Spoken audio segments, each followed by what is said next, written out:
Desde 2012, antes ainda de eu vir para São Paulo, nós nos encontramos num acampamento que o título do acampamento era Saindo de uma Fria. Quem estava no Saindo de uma Fria? Ok. 2012. Me lembro de algumas conversas com alguns lá nesse acampamento. Rapidamente, dois que casualmente estão sentados juntos hoje, o Léo e o Daniel, nós conversamos há um tempo lá, naquele dia. Já faz tempo. Depois, nos encontramos de novo num outro acampamento, que o título era Impacto Profundo. Quem estava no Impacto Profundo? Impacto Profundo, ok. Impacto Profundo. E depois nos encontramos de novo num acampamento com o tema Torna-te Padrão. Quem estava no Torna-te Padrão? Certo. Muito bem. Quem não estava em nenhum desses aí?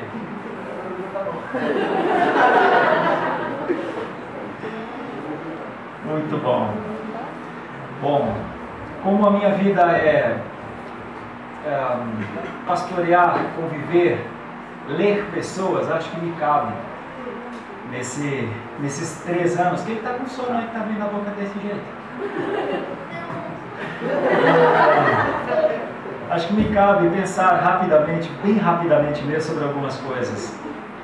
Minha vida é servir a Deus, assistindo aqui e ali e acompanhando a evolução, às vezes involução, daqueles que eu estou junto para trabalhar, conviver. Faço isso com muita alegria, com muito prazer, ainda que às vezes me alegre muito com a evolução e me entristeça muito a involução. Mas acho que vale a pena refletir por alguns minutos. Aliás, nem pretendo pregar muito tempo, quero não passar de 25 minutos, para a alegria de muitos. Não é muito meu jeito, não. No último acampamento, a última mensagem hoje durou 1h25. Eu tinha vontade de pregar 1h30, mas parei em 1h25. Mas hoje vou pregar só 25, porque algumas coisas têm me feito pensar. Por exemplo, entre outras coisas, tenho entendido aquela frase que não é pelo muito falar. Se fosse pelo muito falar, o Lucas já tinha deixado de ser corintiano. Se fosse pelo muito falar, algumas irmãzinhas tinham se tornado mais calminhas, amorosas, coisas assim e tal. E não é pelo muito falar. Então, eu estou abandonando essa tentativa. Eu vou trabalhar pouco, com uns 25 minutos, mas quero abordar algumas coisas, como por exemplo, a recuperar rapidamente na sua memória o que esses 3 acampamentos até aqui fizeram com você. Porque quando nós, como Igreja Presbiteriana de Santo Amaro, nos propomos organizar um acampamento, nós temos em foco a sua vida. Nós temos. Às vezes temos sucesso nisso, às vezes não temos. Como foi quando você passou por um acampamento que o tema era Saindo de uma Fria? Porque o objetivo lá era levar aqueles acampantes a refletirem sobre as suas vidas e realmente saírem de uma fria. E a fria que nós estamos identificando é que uma vida sem o norte, a direção poderosa, impactante de Deus, é uma fria. Nós estávamos querendo dizer isso há 3 anos atrás. Se você não ler a Bíblia, fria. Se você mentir, fria. Se você baixar o seu nível, o seu padrão de vida, fria. Nós estávamos dizendo, sai dessa fria. Aí, quem perguntar para você, conseguiu sair? Não pergunte para mim. Porque talvez na minha leitura eu tenha visto pessoas realmente sair dessa fria e tenho visto outros entrarem mais geladas. Confesse para mim, eu tenho até nomes. O seu nome, se alguém me perguntasse, essa pessoa, o que você acha que eu diria? Você conseguiu evoluir? Ou estaria na minha lista de orações na madrugada? Será que adianta as minhas orações na madrugada? você vai continuar gelando até morrer, que vai morrer de frio. Mas tudo bem, vamos dizer que vamos para outro acampamento, né? Quando nós fomos pensar sobre o impacto profundo, e o reverendo Yon estava lá, e o Yon trabalhou ideias muito profundas mesmo. E lá eu tenho algumas lembranças também. A maior de todas as lembranças eu acho que é o camarão, né? Onde está o camarão? Está ali o camarão. Porque a primeira vez que eu vi o camarão assim, ele chegou junto com os guris assim, eu olhei para ele e tal, pensei assim, desculpa camarão, é a primeira vez que eu vou falar isso, tá? Ele está de olho nas nossas meninas. O cara vem bem, entendeu? O cara vem cheio de praia e tal. Vai ter que ter uma moto até, alguma coisa assim, né, e tal. Cara, mas eu vi o camarão indo à frente lá, ouvindo as coisas que o Yon falou. Foi mais alguém com o camarão para frente. Mais uma menina, não sei se vocês lembram.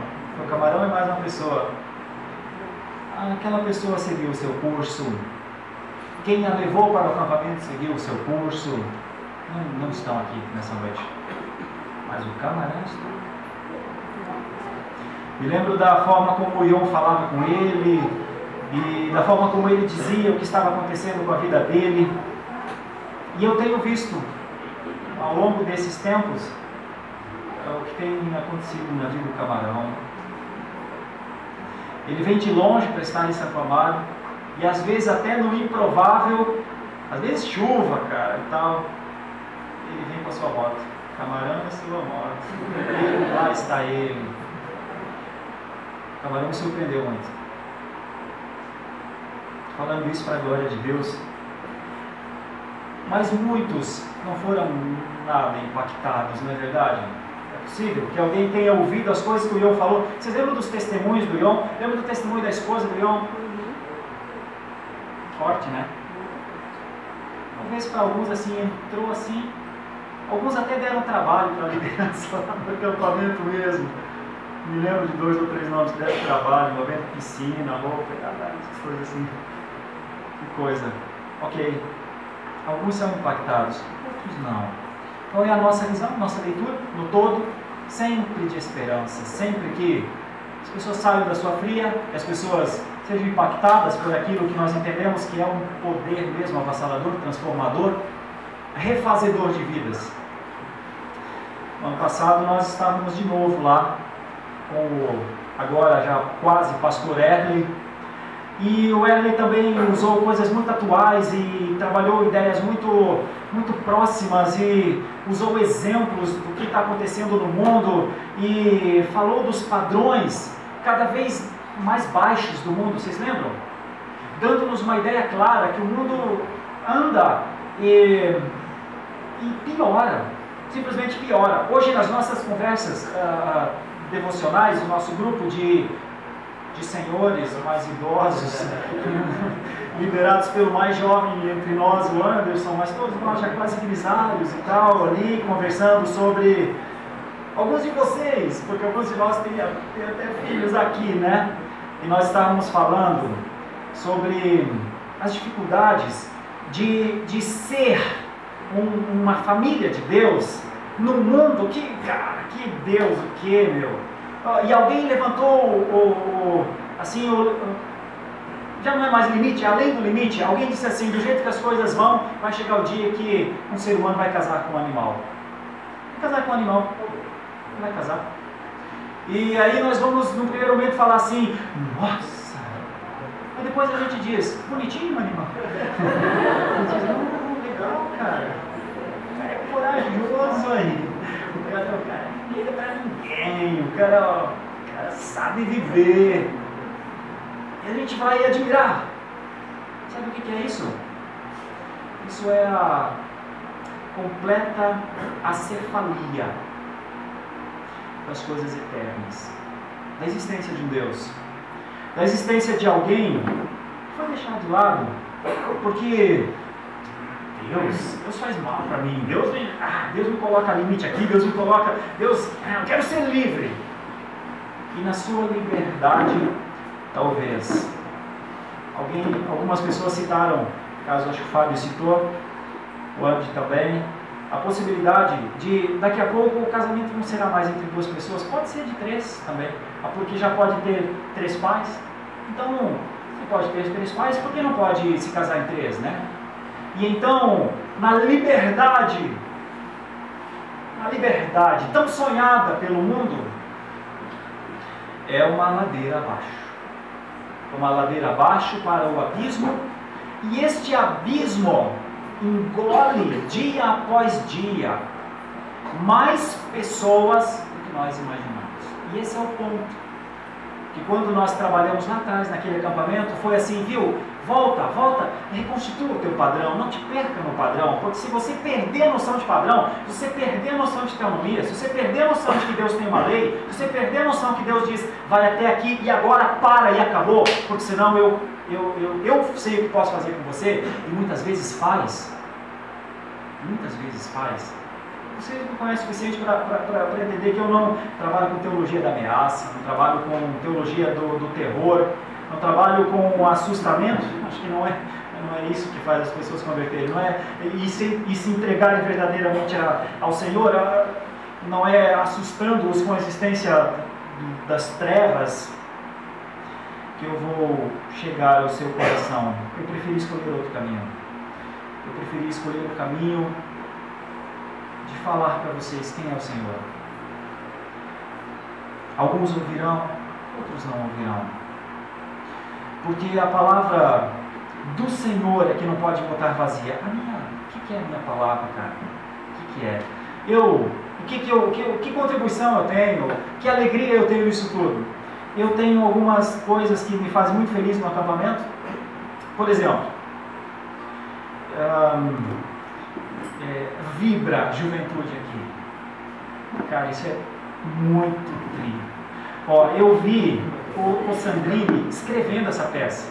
Eu cheguei lá um dia e o Sandrini, que concentração, assim, quase, sabe, o ar parava, assim, e o Sandrini estava lá, letra após letra, como é que eu vou trabalhar nessa peça? Eu passei por ele e falei, cara, manda brasa aí, faz legal, vai ser, aí, pastor, tá, olhe por mim, acho que ele disse uma coisa assim.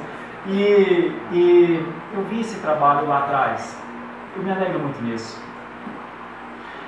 Quando eu vejo essa turma toda aqui na frente, eu contei, tinha 10 pessoas aqui na banda, eu quero ver isso em Santo Amaro. Eu tenho falado com o Lucão, com o Lucas, não me agrada muito 2 ou 3 pessoas lá em cima no louvor, eles sabem disso, eu tenho dito para eles, nós temos mais força, temos mais condição, vamos colocar a gente, eu gosto de ver backs vocals enfileirados ali, porque sem cheirar. Muito bom, porque isso é a vibração do que tem de melhor. Isso é o entendimento de coisas elevadas para motivar uma igreja, para levar um grupo de pessoas que talvez queira sair de uma fria, que talvez seja impactado pelo que nós entendemos que é o impacto profundo, sabe, seja tocado e passa a amar o padrão de Deus, os limites de Deus, se alegrar nas coisas de Deus, para então construir a sua história. A minha grande esperança ao começar um diálogo com vocês nessa noite é que a sua história seja uma bela história, que a sua história, a sua vida, você que está aí, chegou nesse acampamento sozinho, solitário, esperançoso de achar aqui uma donzela que você ache e saia daqui feliz e alegre, ou o contrário, você é a donzela que chegou nesse lugar querendo achar o seu príncipe montado num cavalo branco, e então que você ache o seu príncipe e que ele não seja um cavalo na sua vida, mas sim um príncipe que a tome pela sua mão, diga que seus olhos são maravilhosos, sua cutis está renovada a cada manhã. Abra a porta do carro, ache que isso vai acontecer. Não vai, mas em todo caso,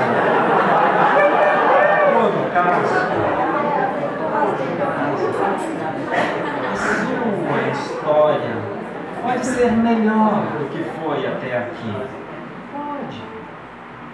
Pode sim. Agora, será como essa sua história? Né? Porque vê só, saindo de uma fria, passou. Impacto profundo, passou. Torna-te padrão, passou. Como é que você está agora? Como é que você está? Depois de 3 anos, como é que você está? Essa é a reflexão que eu gostaria muito de fazer contigo. Viu, eu tenho uma outra coisa que eu me alegro muito em Santo Amaro. Eu nunca vi igreja para ter tanta gente casando. Ó, na minha vida, eu nunca fiz tanto casamento, né, Lucas? Não fiz, cara. Já fiz uns 8 ou 10. Foi o DR com Cristo, cara. Só pode ser. Aquilo ali, eu vou fazer mais uns DR com Cristo daqui a pouco. Mas é verdade. E ainda tem uns 4 para fazer esse ano. Rapaz, turma boa de casar, meu Deus do céu. Essas coisas me mostram a evolução, porque é isso, sabe? É o avanço, é o entendimento das coisas. É claro que alguns ainda estão considerando o casamento um sonho distante e tal, mas não deixe de orar. Viu? Ore, faz um corte de cabelo bonito e tal, você assim, ore, né? É possível que aconteça. Conte com as nossas orações também, muitas às vezes. Às vezes, estou querendo dizer com isso, com muita simplicidade, que é bonito ver o avanço, ver o crescimento, ver o amadurecimento, ver a disposição para uma nova vida, uma nova perspectiva. Aqueles que ao longo desses 3 anos já constituíram famílias, aqueles que ao longo desses 3 anos já se decidiram ou se encontraram com a sua carreira profissional, aqueles que a partir que ao longo destes 3 anos já cresceram não só em profissão ou em situação social ou em situação familiar, mas cresceram no conhecimento maior de Deus. Cara, eu me alegro muito nisso. E eu tenho visto isso. E tenho que dar glória a Deus. Mas vocês me conhecem o suficiente para saber que eu não acredito em Papai Noel, não acredito em tudo que vejo. Também tenho visto muita gente desperdiçar tempo. Muita gente desperdiçar tempo mesmo, achando que está na melhor e está desperdiçando tempo. É sobre isso que nós vamos falar nessa história, nesse tempo. Se você quer construir a sua história, você vai ter que se preocupar com o tempo. Você vai ter que se preocupar com a sua vida. Você vai ter que se preocupar dia a dia com o que está acontecendo com ela. Porque a sua vida, a nossa vida, é o que Deus nos deu para administrar. Tanto é que Deus não nos dá direito para tirá-la, porque não é nossa, é dele. Agora Ele nos deu para dizer, disse daqui para frente, administre, cuide de ti mesmo. É assim que Paulo disse a Timóteo, cuide de ti mesmo. Você quer construir uma boa história com o Senhor? Você vai ter que fazer 2 coisas. Vai precisar cada vez mais prosseguir no conhecimento do Senhor. Você vai precisar prosseguir no conhecimento de ti mesmo. Porque muitos que não têm uma boa história com o Senhor, muitas vezes não é porque não conhecem o Senhor e os seus ensinos, não conhecem assim mesmo.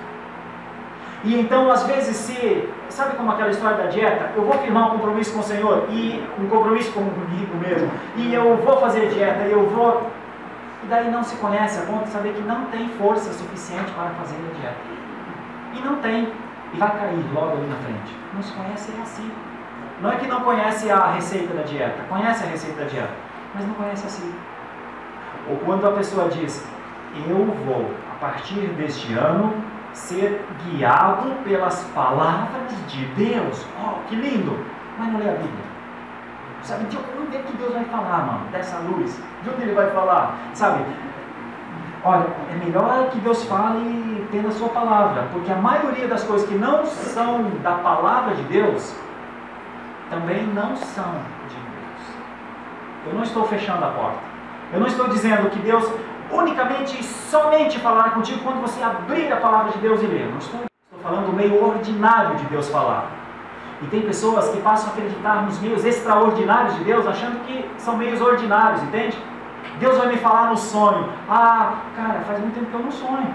Então, se eu depender de Deus falar comigo no sonho, silêncio total. Muitos de nós também não sonham. Então, eu não posso apostar que Deus vai falar comigo pelo sonho. Não, mas Deus vai falar por uma pessoa abençoada que vai vir e vai falar comigo. Meu, muitas vezes os meus amigos são traia. Tu acha que Deus, sabe, não põe Deus em situação difícil? Muitas vezes as pessoas com quem nós andamos, a cabeça delas é tão virada que elas nem conhecem Deus e nós só andamos com elas. E ali a gente está esperando que Deus vai falar conosco? Para.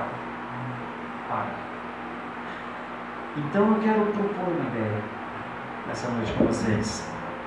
Já que nós vamos estudar ao longo de pelo menos 3 dias a possibilidade de ter uma história com Deus, eu quero começar com o versículo 1 de Isaías 55. E o versículo 1 de Isaías 55 diz isso que nós estamos vendo aqui. Porque o nosso versículo mesmo é o 6, que está escrito assim: buscai o Senhor enquanto se pode achar, invocai-o enquanto está perto. Esse é o tema do nosso acampamento. O 7 também é: deixe o perverso o seu caminho, o iníquo os seus pensamentos, converta-se ao Senhor, que se compadecerá dele, e volte-se para o nosso Deus, porque é rico em perdoar. Esse é o tema geral do nosso acampamento. Mas eu pensei e estudei e refleti sobre muitas coisas e fiz a opção de trabalhar o capítulo 55 de Isaías, que são 13 versículos, nas 6 meditações. E a primeira meditação, breve, porque já queimei aqui 10 minutos, e nos próximos 15 então, é falar sobre a provisão de Deus. Olha para esse versículo. Olha para esse versículo que é Isaías 51. Está muito pequeno aí? Os de trás estão conseguindo ver? Estão vendo? Estão vendo. Tá bom, está vendo, Gu? Se o Gu está vendo, todos estão vendo. Gu, veja aí. Todos vós, os que tendes sede, vinde às águas. E vós, os que não tendes dinheiro, vinde, comprai e comei. Sim, vinde e comprai, sem dinheiro e sem preço, vinho e leite.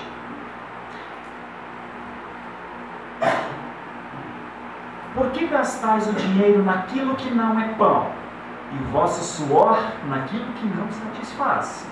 Ouvi-me atentamente e comei o que é bom, e vos deleitareis com finos manjares.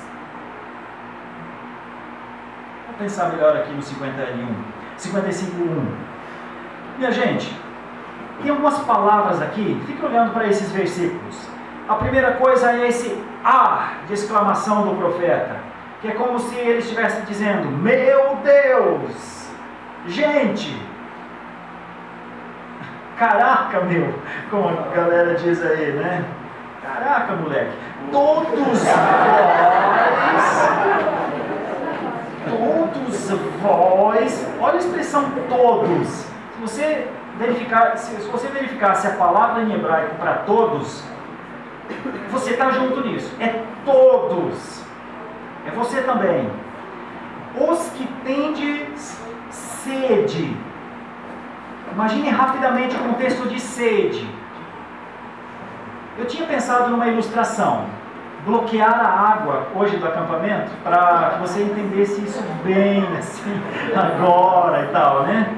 Mas aí eu olhei para alguns já cambaleantes, mesmo tomando água, e pensei: não dá, os caras morrem antes. Então, abri mão da ilustração. Mas a ideia era entender o que é sede. Você já passou sede? Quem aqui já passou sede? Ninguém passou. Tá. Imagine sede. Imagine tua boca secar. Imagine você precisar. Muitos não passaram sede. Muitos de nós talvez nunca tenham passado sede, mas a ideia de sede é uma das coisas mais interessantes na nossa vida. A ideia da sede é a real sensação que está mesmo te faltando alguma coisa, e não é para te alucinar, entende? Não é. Está te faltando alguma coisa, e não é para você virar outra pessoa. Não, está te faltando alguma coisa, porque senão você não anda, senão você não faz nada, senão você não tem força para se levantar, senão você é bloqueado. A ideia do versículo o peso do versículo é assim: a todos vós que mais cedo ou mais tarde vão enfraquecer. Eu sei, para nós jovens, enfraquecer é uma coisa tão distante. Que enfraquecer? A gente está em cima, né, meu? A gente está legal, está bem na fita, a gente está mandando bem, né? A gente está assim. Só que o texto traz uma ideia que você, isso aqui, não é para te desanimar não, mas é para te colocar dentro da realidade. Você vai enfraquecer. Alguns mais idosos entre nós já sabem um pouco do que é isso. A ideia do texto é: você vai perder força, você vai perder energia, você vai sim chegar num momento que você vai clamar por um pouco de hidratação, porque essa é a tendência nossa. Nós somos seres degenerativos, caminhando dia após dia para a fraqueza. E o texto tem a ver com isso. Tem a ver com o entendimento que Deus tem, que o seu futuro é negro. O entendimento que Deus tem, que vai chegar o dia que você vai ter Alzheimer, que você vai ter toque, que você vai ter câncer, vai chegar o dia que você vai ter esquizofrenia. Alguns já estão dando amostras aí. Vai chegar o dia em que você vai dizer: quem sou eu? E não vai ter alguém para responder. E você vai chegar o dia que você acha que não, mas vai estar pior do que hoje. Como somos jovens, achamos que não. Mas a história está aí para nos ensinar. A história que as pessoas têm está aí para nos mostrar que o nosso amanhã exige sim cuidados. Sabe como é que Deus, na sua dimensão ultra sensorial, trata dessa questão?